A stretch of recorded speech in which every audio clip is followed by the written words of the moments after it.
ме интересира околу систематизацијата на работните места, зборувам за во приватниот сектор.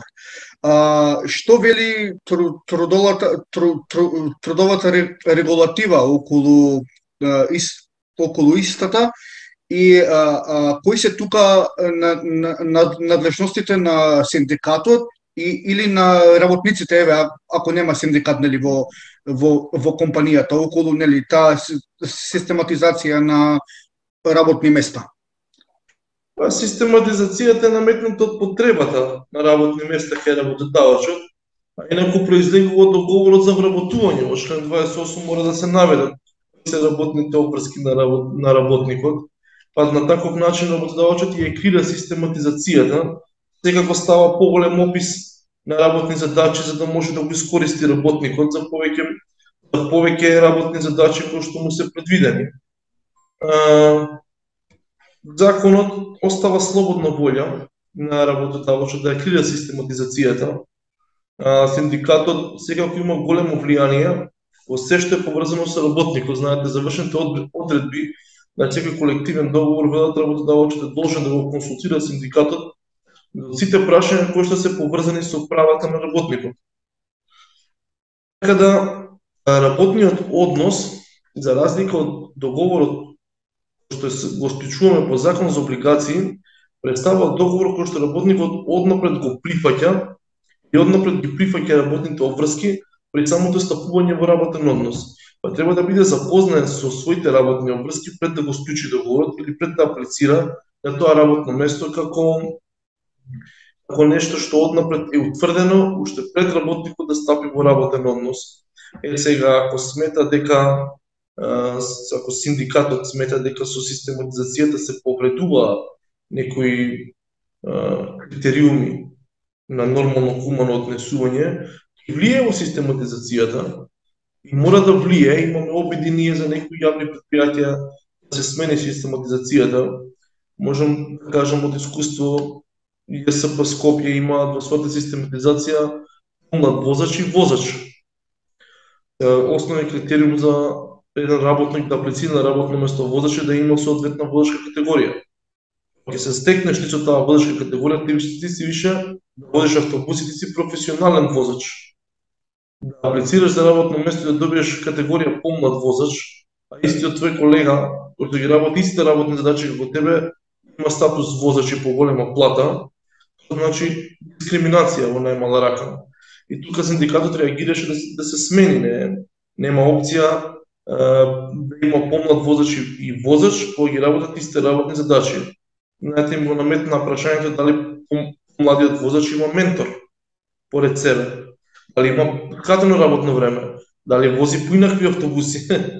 Ако одговорот на тие прашање е негативен, тогаш треба да се извади на таков начин се врши синдикална интервенција во систематизацијата, да се останат некои работни места кои што се дискриминаторски, да кажем, се носат одветни или предвидуваат тешки работни задачи, така да синдикатот е многу битен. Ова го зборам за големи предпријатија, обично таму се пројавуваат аномалиите на систематизацијата.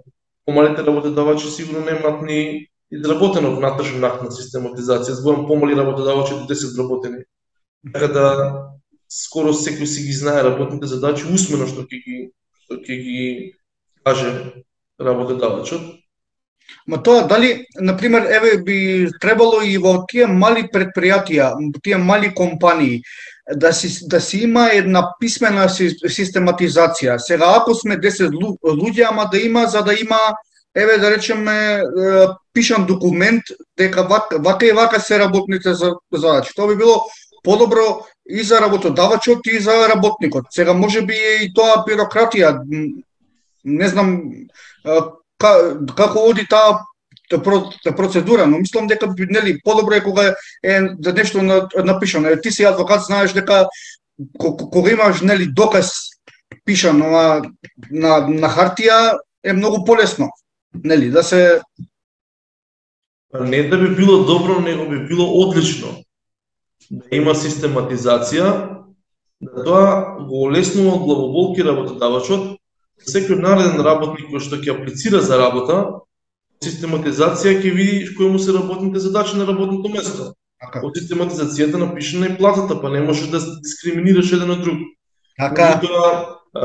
Тоа не е бирократија, тоа е папирологија и дополнителни обврски за работодавачот. Работодавачот треба да издвои средства за некој да му направи таа систематизација ако не може сам или да му помогне. Како адвокатска канцеларија ние што се занимаваме со работни спорови, правиме систематизација за работодавачи, оние кои што сака да ги направат, и после по систематизација и правилник за работа, работодавачот му е многу лесно да санкционира работници кои што не ги извршуваат работните задачи. Нормално и да го докаже санкционирањето, затоа што во правилникот за работа е точно напишано какви се врските на работникот.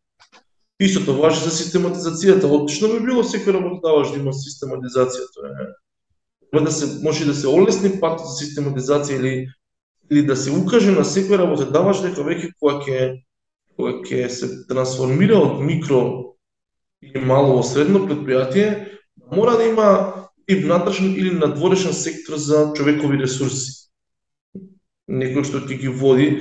Гледам дека програмерите сега и измислуваат некои програми кои што како алгоритам пресметуваат кога е наболедување, колку треба плата, кога треба да дојде годишен одмор за кој работник, како се исплаќаат наместоци. Тоа би било уште полесен пристап за работодавачите. Меѓутоа, човекови ресурси како од бизнисот не сме да го занемари никој работодавач.